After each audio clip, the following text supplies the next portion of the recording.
প্রিয় দর্শক, খবরের প্রথমেই দেখে নেব আজকে 30টি তাজা খবর। শুরুতেই হেডলাইন্স। জাতগণনার প্রশ্নপত্রে বিভ্রান্তি, মোদীকে চিঠি, উদ্বিগ্ন রাহুল খার্গের। নিয়োগ পরীক্ষায় দুর্নীতি, এবার ছাত্র বিক্ষোভের রণক্ষেত্র বিহার, মিছিল রুখতে জলকামান পুলিশের। বাড়িতে ঢুকে আলো নিভিয়ে বিজেপি নেতা ও পরিবারকে মারধর, দলের একাংশই জড়িয়ে, তদন্তে পুলিশ। এখন ভালো আছি, হাসপাতাল থেকে ছুটি পেলেন বুদ্ধ জয়া মীরা ভট্টাচার্য। আরো বাড়ল বার্ধক্য বিধবা ও দিব্যাঙ্গ ভাতা, এবার কত টাকা ঢুকবে অ্যাকাউন্টে? এখনই হেফাজতে নেওয়ার দরকার নেই, 3 FIR এ অভিষেককে স্বস্তি দিল হাইকোর্ট। পুজোর আগেই বঙ্গে শিল্পের জোয়ার, হলদিয়ায় 6000 কোটির বিনিয়োগ, আসছে L&T। কমিউনিস্টরা দুর্গাপুজো শব্দটাই বাদ দিয়েছিল, বামেদের শারদোৎসবের তীব্র বিরোধিতা দিলীপের। দুর্গাপুজোর থিম খোদ মুখ্যমন্ত্রী, নন্দীগ্রাম থেকে নবান্ন ফুটে উঠবে কলকাতার এই পুজোয়। মহারাষ্ট্রের ধর্মান্তকরণ আইনের চাপ, আইনের হাত থেকে বাঁচতে মুম্বাই থানেতে গির্জায় সই করানো হচ্ছে মুচলেখায়। বারামুলার পর এবার শোপিয়ান, সেনাবাহিনীর তল্লাশিতে ধরা পড়ল 6 জঙ্গি সহযোগী। প্রেমিকার চুম্বনে কিসিং কার্ড, ভাইরাল হতে গিয়ে শেষে জরিমানা, গাড়ি ধোয়ালো পুলিশ। বড় সিদ্ধান্ত রাজ্য সরকারের, প্রতিটি জেলায় এবার হবে অন্তত একটি করে পর্যটন কেন্দ্র। মেলেনি টাকা, অন্নপূর্ণা যোজনা নিয়ে ক্ষোভ মেটাতে জেলায় জেলায় হেল্প ডেস্ক। SIR এ নাম নেই, নাগরিকত্ব নিয়ে বড় স্বস্তি সুপ্রিম কোর্টের। কৃত্রিম আকাল রুখতে কড়া প্রশাসন, মূল্যবৃদ্ধি সামাল দিতে বাজারে বাজারে ইবি। যথেষ্ট চিনি মজুদ আছে, উত্তরপ্রদেশে চিনি সংকট নেই, দাবি যোগীর।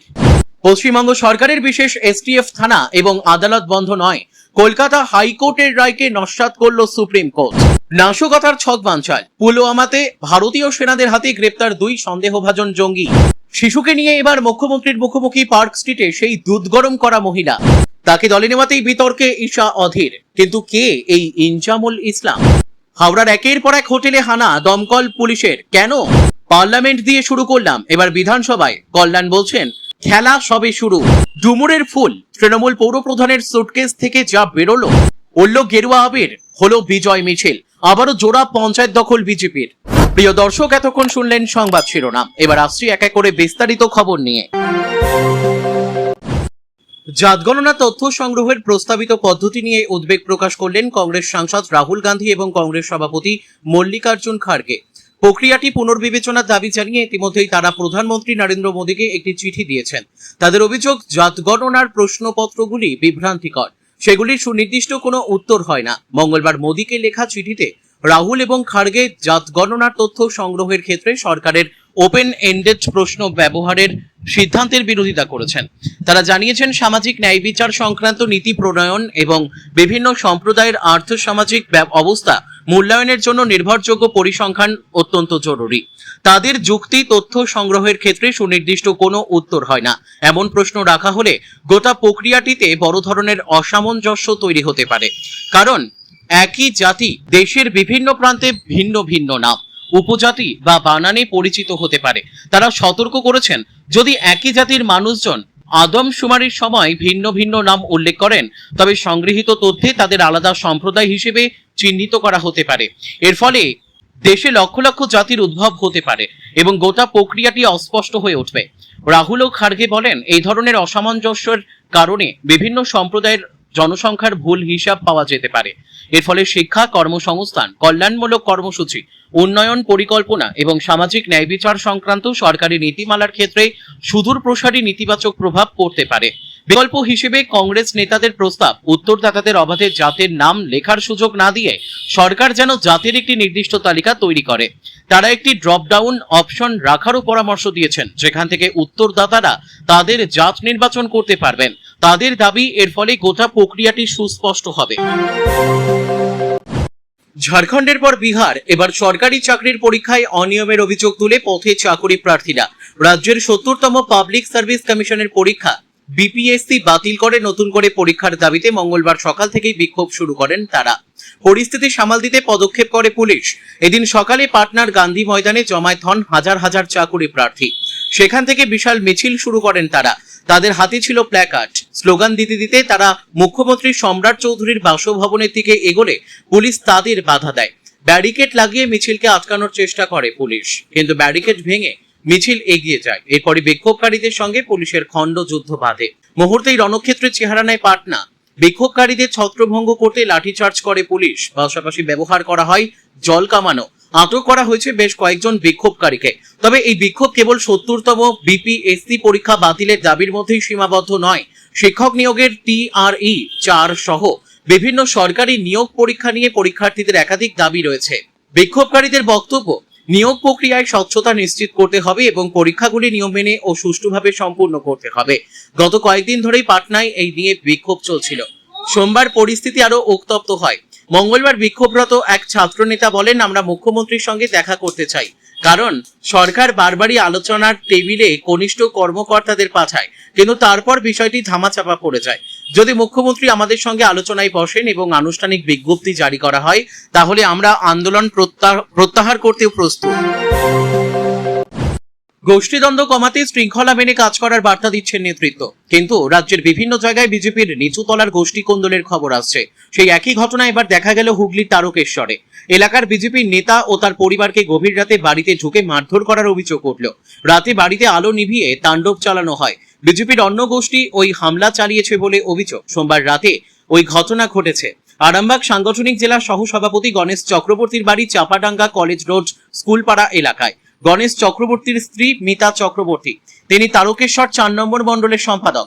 গতকাল সোমবার গভীর রাতে ওই বাড়িতেই হামলা চালায় একদল দুষ্কৃতী। স্বামী স্ত্রীকে মারধর করা হয়েছে। শুধু তাই নয়, দম্পতির নাবালক ছেলের মাথাও ফাটিয়ে দেওয়া হয়েছে বলে অভিযোগ। বিজেপির অন্য গোষ্ঠী এই হামলা চালিয়েছে বলে অভিযোগ। খবর পেয়ে ঘটনাস্থলে যায় তারকেশ্বর থানার পুলিশ। আক্রান্তদের উদ্ধার করে হাসপাতালে নিয়ে যাওয়া হয়। প্রাথমিক চিকিৎসার পর তাদের ছেড়ে দেওয়া হয়েছে। আক্রান্ত বিজেপি নেতা গণেশ চক্রবর্তী জানিয়েছেন, যারা হামলা চালিয়েছে তাদের কয়েকজনকে তিনি চেনেন, তারা বিজেপিরই লোক। কিন্তু কেন এই হামলা? তারকেশ্বর পৌরসভার প্রাক্তন চেয়ারম্যান উত্তম কুণ্ডুর দুর্নীতির বিরুদ্ধে তিনি সরব হয়েছিলেন। উত্তম গ্রেপ্তারও হয়েছেন। গণেশ চক্রবর্তী এলাকায় আদি বিজেপি বলেই পরিচিত। এদিকে গত কয়েক মাস অনেকেই বিজেপি করছেন। আদি বিজেপি বলেই কি 90দের এই হামলা? সেই প্রশ্নই উঠেছে। থানায় অভিযোগ হয়েছে এই হামলার ঘটনায়। পুলিশ তদন্ত চালাচ্ছে। হাসপাতাল থেকে মঙ্গলবার ছুটি পেলেন প্রাক্তন মুখ্যমন্ত্রী বুদ্ধদেব ভট্টাচার্যের স্ত্রী মীরা ভট্টাচার্য। পেটে অসহ্য ব্যথা হওয়ায় গত শুক্রবার তাকে ভর্তি করা হয় উডল্যান্ড মাল্টি স্পেশালিটি হাসপাতালে। তার শারীরিক অবস্থা স্থিতিশীল হওয়ায় মঙ্গলবার বিকেলে হাসপাতাল থেকে ছুটি দিয়ে দেওয়া হয় তাকে। চিকিৎসকরা তাকে ঠিক সময় মতো খাওয়া দাওয়া করার পরামর্শ দিয়েছেন। হাসপাতাল থেকে বেরিয়ে বুদ্ধ জয়া জানান, তিনি এখন ভালো আছেন। অসুস্থ হয়ে শুক্রবার উডল্যান্ডস মাল্টি স্পেশালিটি হাসপাতালে ভর্তি হন মীরা ভট্টাচার্য। তার চিকিৎসার জন্য গঠন করা হয়েছিল মাল্টি ডিসিপ্লিনারি মেডিকেল বোর্ড। সেই বোর্ডে ছিলেন হৃদরোগ বিশেষজ্ঞ অধ্যাপক সরোজ মণ্ডল, গ্যাস্ট্রোএন্টেরোলজিস্ট ডক্টর শাশ্বত চট্টোপাধ্যায় ও অ্যান্ড্রোক্রিনোলজিস্ট ডক্টর সেমন্তী চক্রবর্তী। শনিবার সকালে তার কয়েকটি মেডিকেল পরীক্ষা হয়। মীরা দেবীকে হাসপাতালে পর্যবেক্ষণে রাখা হয়েছিল। গত শনিবার মুখ্যমন্ত্রী শুভেন্দু অধিকারী তাকে হাসপাতালে দেখতে গিয়েছিলেন। গত কয়েকদিনের চিকিৎসায় তিনি আপাতত স্থিতিশীল রয়েছেন বলেই জানান চিকিৎসকরা। মীরা ভট্টাচার্য হাসপাতালে থাকাকালীন সোশ্যাল মিডিয়ায় তার অসুস্থতা নিয়ে একাধিক গুজব ছড়ায়।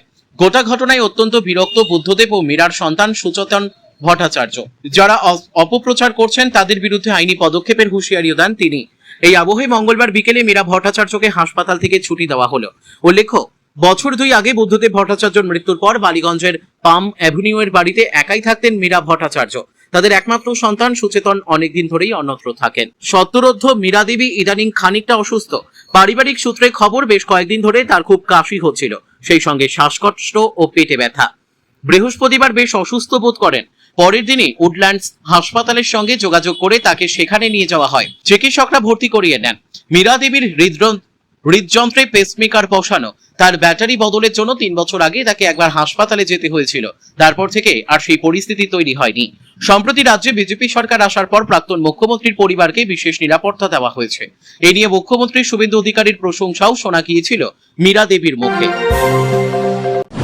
ফের বাড়ছে রাজ্যের সামাজিক প্রকল্পের ভাতার অনুদান। প্রবীণ নাগরিকদের জন্য ভাতদক্ষ, বিধবাদের জন্য বিধবার ভাতা এবং বিশেষভাবে সক্ষমদের জন্য ভাতা আরো বৃদ্ধি করল রাজ্য সরকার। 500 টাকা ভাতা বৃদ্ধির সিদ্ধান্ত নেওয়া হয়েছে। ফলে মাসে 2000 টাকা করে ভাতা পাবেন যোগ্যরা। উল্লেখ্য, রাজ্যে ক্ষমতায় আসার পর বিজেপি সরকার এই ভাতা 1000 থেকে 1500 টাকা করেছিল। আগস্ট থেকে তা পাওয়ার কথা। এবার আরো 500 টাকা বাড়ানো হলো।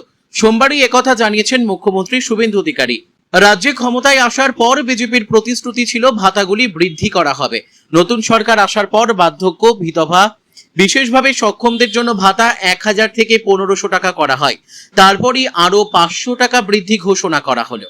সোমবার নবান্নে সাংবাদিক বৈঠক করেন মুখ্যমন্ত্রী। সেখানে তিনি ভাতা বৃদ্ধির সিদ্ধান্তের কথা জানান। তবে এখনই 2000 টাকা করে ভাতা মিলছে না। আগামী দিনে সব তথ্য যাচাই করে যোগ্য উপভোক্তাদেরই এই নতুন ভাতা দেওয়া হবে, জানিয়েছেন মুখ্যমন্ত্রী। পাশাপাশি 3টি ভাতার ক্ষেত্রে তৃণমূল সরকারের আমলে করা আবেদনপত্র সম্পূর্ণ বাতিল করা হয়েছে। ফলে যারা পূর্বে এই সুবিধার জন্য আবেদন জানিয়ে রেখেছিলেন তাদেরও এখন নতুন করে তা জমা দিতে হবে। প্রশাসনিক সূত্রে জানা যাচ্ছে, নতুন আবেদনগুলি খতিয়ে দেখার পর আবেদনকারীরা যোগ্য কিনা সেই সিদ্ধান্ত নেওয়া হবে। তারপরই সব দিক খতিয়ে দেখে এই আরো 500 টাকা বাড়ানো হবে বলে মনে করা হচ্ছে। উল্লেখ্য, রাজ্যে ক্ষমতায় আসার পর বিজেপির প্রতিশ্রুতি ছিল ভাতাগুলি বৃদ্ধি করা হবে। নতুন সরকার আসার পর বার্ধক্য, বিধবা, বিশেষ করে সক্ষমদের জন্য ভাতা 1000 থেকে 1500 টাকা করা হয়। আগস্ট থেকে 1500 টাকা করে মিলছে বলেই খবর। তারপরই আরো 500 টাকা বৃদ্ধি ঘোষণা করা হলো। কলকাতা হাইকোর্টে স্বস্তি অভিষেক বন্দ্যোপাধ্যায়ের। 3টি মামলায় রক্ষা কবচ ডায়মন্ড হারবারের সাংসদকে।